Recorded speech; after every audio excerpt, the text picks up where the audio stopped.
Mr. President. The Senator for Iowa. Thank you, Mr. President. The number one job of our Commander-in-Chief is to protect the homeland. The constitutional oath we all take as members of Congress, similar to the one I swore when I joined the military, is to protect our citizens against all enemies, foreign and domestic.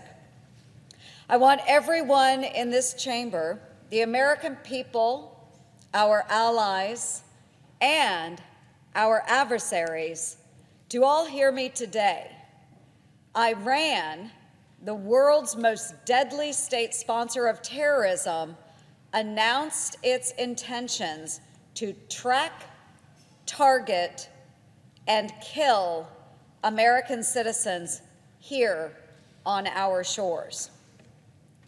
The radical Islamists of Iran and their terrorist proxies across the Middle East are seeking to destroy America, and they're coming here to our soil. As you can see, the Iranian regime promises to, quote, bring the orchestrators and perpetrators to justice, end quote. This is an undeniable death threat, one that they have already attempted to follow through on. Iran isn't making this threat from Tehran over 6,000 miles away. They made it here, folks, in New York City. Yesterday at UN headquarters, the butcher of Tehran, Ibrahim Raisi, was flanked by his personal security force, IRGC terrorists, tagged by our Justice Department as the entity responsible for attempting to kill Mike Pompeo, John Bolton, Brian Hook, and others who ordered and executed the strike on Qasem Soleimani.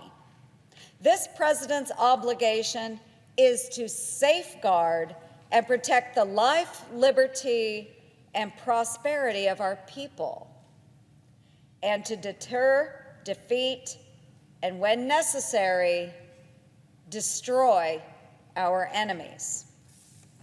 The Biden administration's desire to bring the 2015 Iran nuclear agreement back to life is delusional. Continued renegotiation with Russia as our proxy, no joke, ignores our men and women in uniform, the Iranian dissident community, our allies and partners in the Persian Gulf, and American citizens on the homeland who have bounties on their head today. Our Middle Eastern partners in particular are begging the Biden administration not to re-enter this so-called nuclear agreement.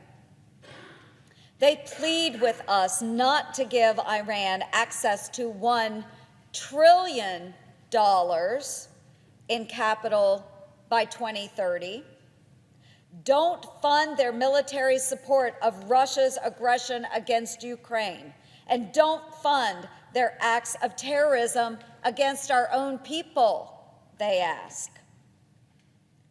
Mr. President, I'm demanding that America does not fund or support a regime trying to kill our own people.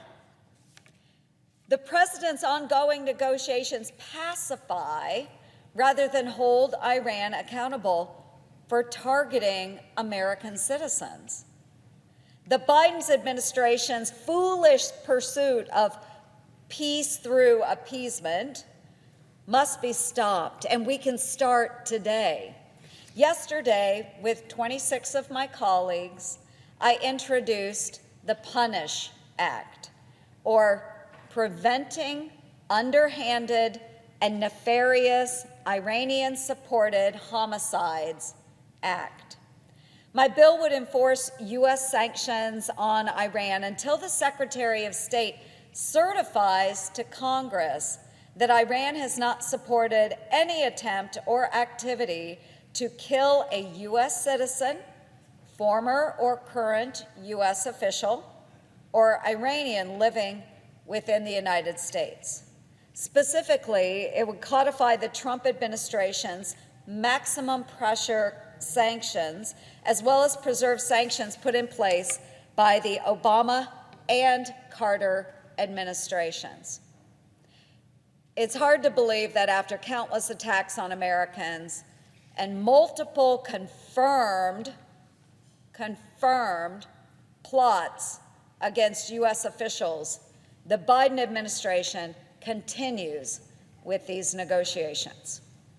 President Biden should not provide a dime of sanctions relief to the largest state sponsor of terrorism, which is actively trying to kill U.S. officials and citizens at home and abroad. I will remain committed to protecting the homeland, our troops and officials abroad from the violent Islamic regime in Iran.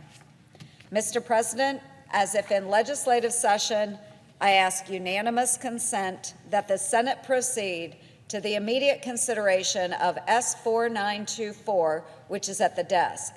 I further ask that the bill be considered read a third time and passed, and that the motion to reconsider be considered made and laid upon the table. Is there objection? Mr. President. The senator from Connecticut. Mr. President, reserving the right to object